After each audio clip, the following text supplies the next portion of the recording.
Hey, everybody. Welcome to Moment of Clarity. And I just want to take a second here to say to the CIA and the U.S. government and our mainstream media, you fucking idiots. You lost your coup. Aw. Let's all take a moment of silence and feel bad for all of them for losing their coup. They thought they had it. It was slippery. It was a slippery coup. They couldn't hold on to it. So to give a little background, and by the way, this obviously things could change. This is the election that happened yesterday. More cooing could be done, but for now, it's looking very much like Bolivia has undone their far-right, U.S.-backed, fascist, violent coup that happened a year ago. But to give you a little more details, all right, so the Bolivian election was yesterday. Even the media, the mainstream media in Bolivia that has normally been basically supportive of this coup government that started a year ago, even they have admitted that the next president is from the MAS party, which is Evo Morales' party. Actually, I'll give more background in a second. I want to show you some of the tweets from these are journalists who are there in Bolivia. Two of them are members of the Gray Zone. You hear me talk about the Gray Zone outlet a lot. They do great work. And the first one, this is from Max Blumenthal, who is down there in Bolivia. He shows the sounds of celebration ringing out across working class neighborhoods of La Paz as Luis Arce of MAS is announced. That's the Movement Towards Socialism Party, is announced as the next president, winning huge in the first round. If you get above the 50% in the first round, then you do not have to have a runoff.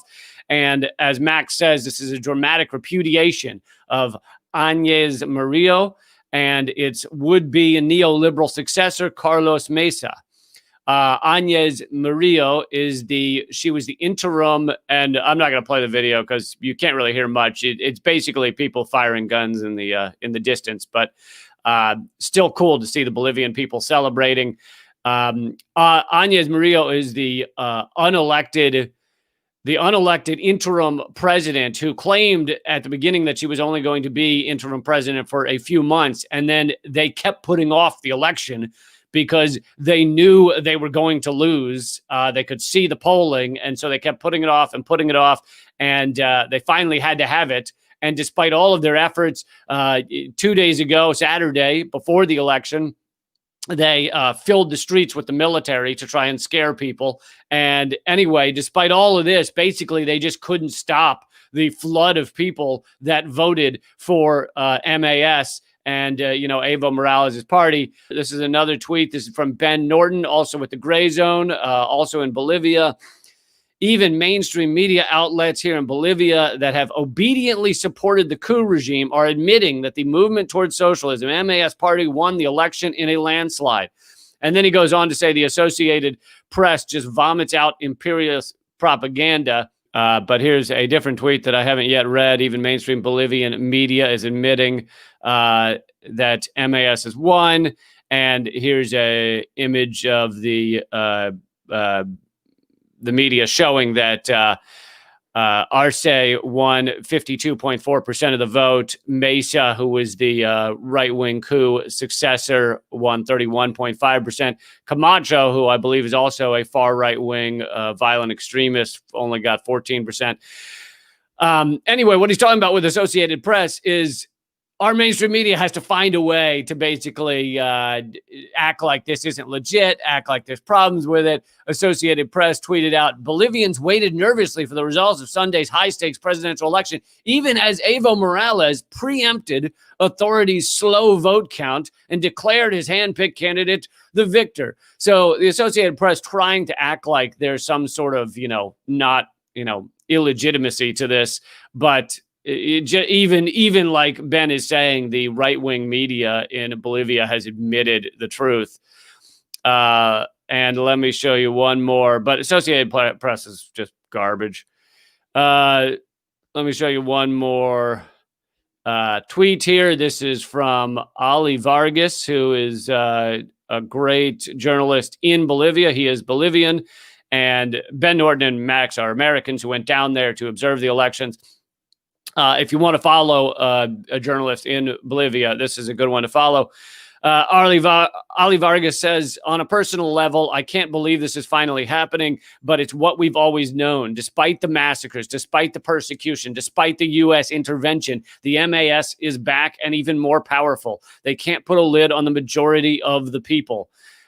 Truly incredible to hear that from, a Bolivian journalist who has done so much work down there to continue the pressure, continue to reveal what's happening down in Bolivia.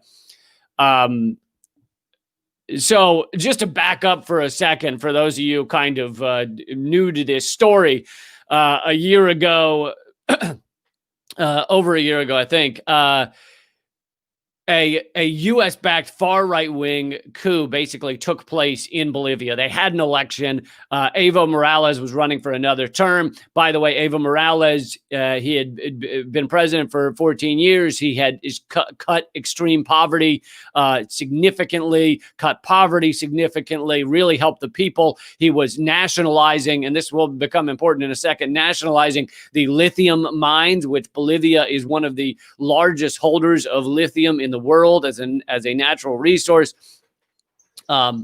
And so he was going to nationalize it, which means give the money of those mines, of those lithium resources to the people rather than to a tiny number of oligarchy that enrich themselves with the resources of the country. We're familiar with a little bit of that here in America, right? The oligarchy gets the spoils.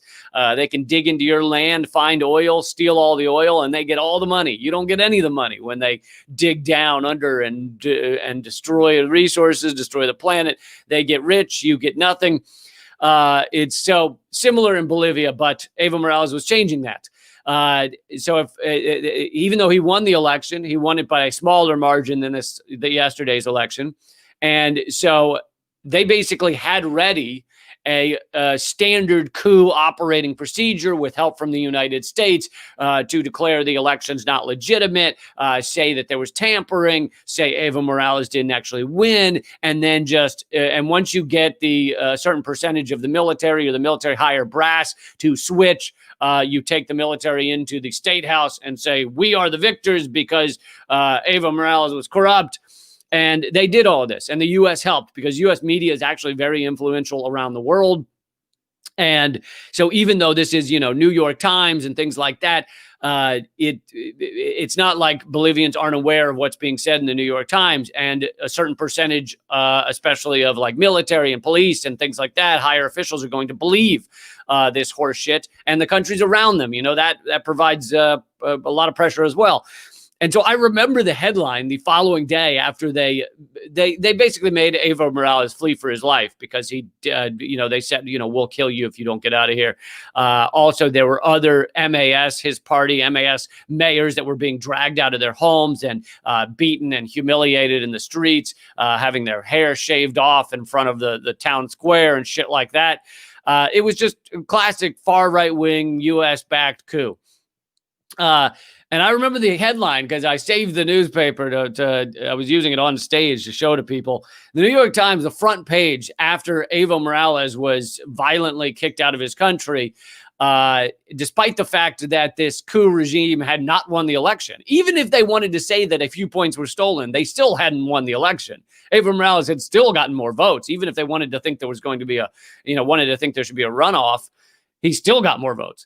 But, the right-wing coup goes into play, and the New York Times following day headline: "The end of tyranny." Quote: "The end of tyranny. Evo Morales leaves the country."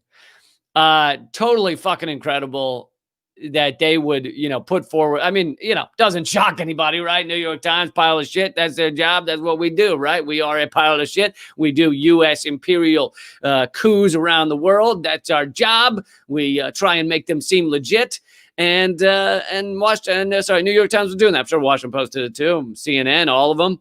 Right now, by the way, you turn on CNN, MSNBC, Fox News. I haven't seen a mention of this.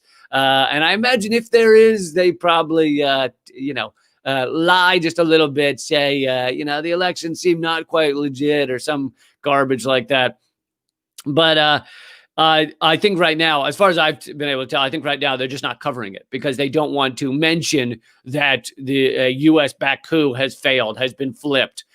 And by the way, this is the third, at least, that I can count U.S.-backed coup failing in the past roughly a year, around about that amount. You got Nicaragua, Venezuela, and Bolivia have all fought back against U.S.-backed coups to destroy their countries. Because you got to remember that not only does the U.S. want someone else in power, they want an oligarch in power, they want a puppet government in power to do our bidding, to give us resources like the lithium, like Venezuela's oil.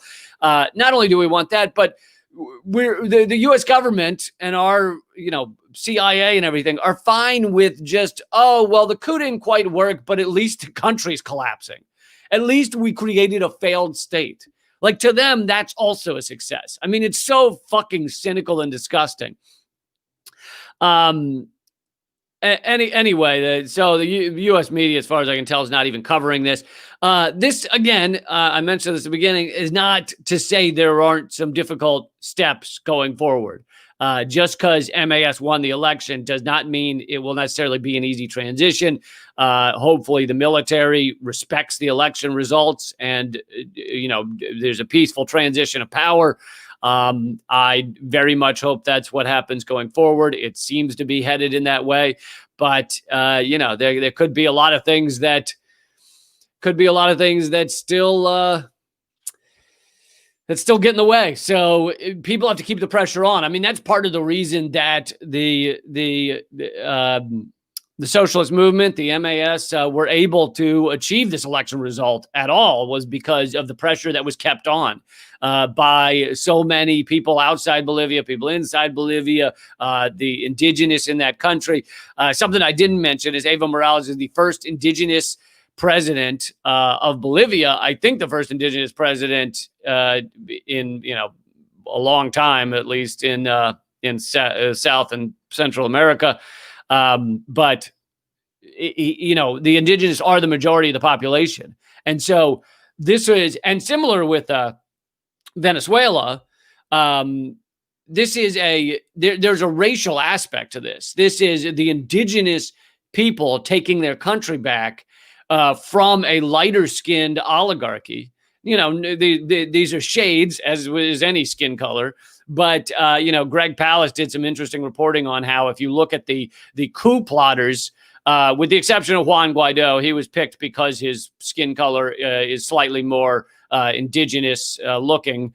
That's part of the reason that they picked him as the coup leader in Venezuela.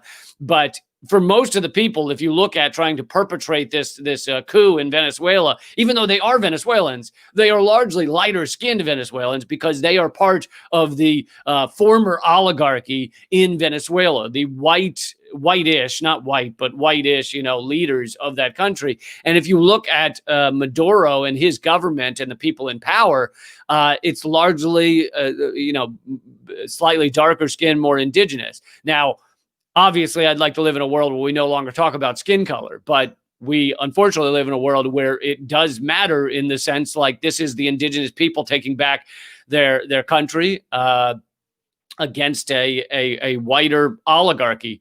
And also something else that has to be mentioned is that this coup that was created in Bolivia with U.S. support.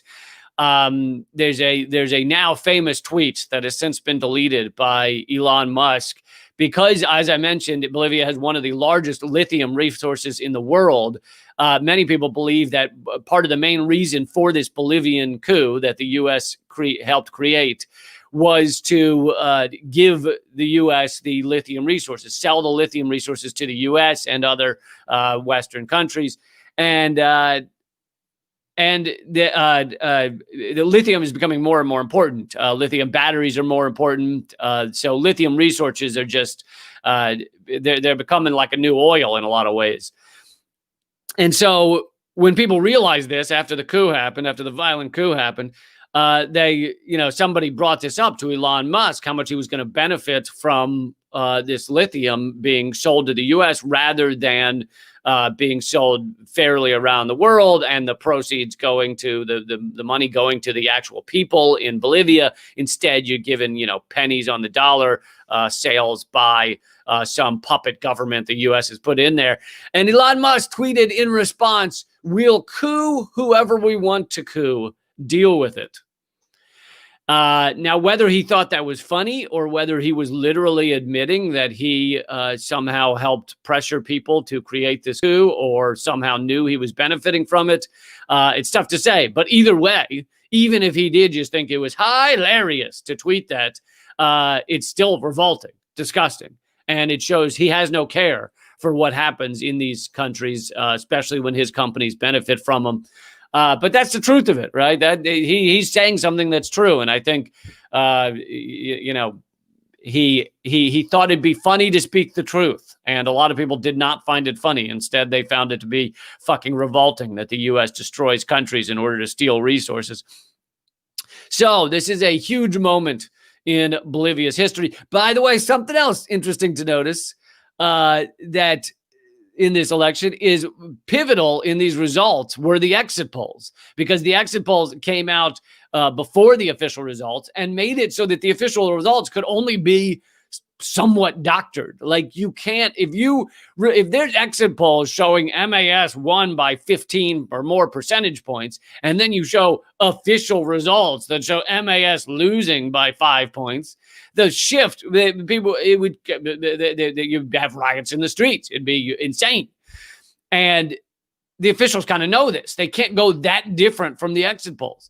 In the U.S., our ruling elite have realized that if they're going to fuck up an election, primary or general, they need to basically get rid of the exit polls, because the exit polls have been showing a great amount of tampering, a great amount of difference between what people are saying when they walk out of those booths and what actually is on the voting machines that are counting our votes. There's a lot of bunny ears going on here. And so we've basically obliterated our exit polls. Exit polls, even for the last election, were only done by one company in America, Edison Research. So everyone's getting all of their information from one company that admits that they make the exit polls fit with the machine results. And so the only way last time around to get official exit polls, to get new exit polls or exit polls that weren't tainted to make them fit the machines, was to get them in the split second when they're showed by mainstream media before Edison Research has time to adjust them. And so that was how we found out that those exit polls were off from the official results in the primaries, was by doing that. But this time around, they've even gutted some of that. Edison Research is still around doing some little exit polling, but Fox News stopped, because Edison Research funded by a lot of the press corps, Fox News, AP. Fox News and AP both said they're going to stop helping to fund Edison Research and instead create their own exit polls. But as you know, Fox News is a pile of garbage. You're going to trust their exit polls. And AP, as we just saw in that tweet with Ben Norton, they're known for helping create coups around the world. So why not create one in America? You're not going to trust AP exit polls either. So you get one company that's barely hanging on that admits that they alter their exit polls.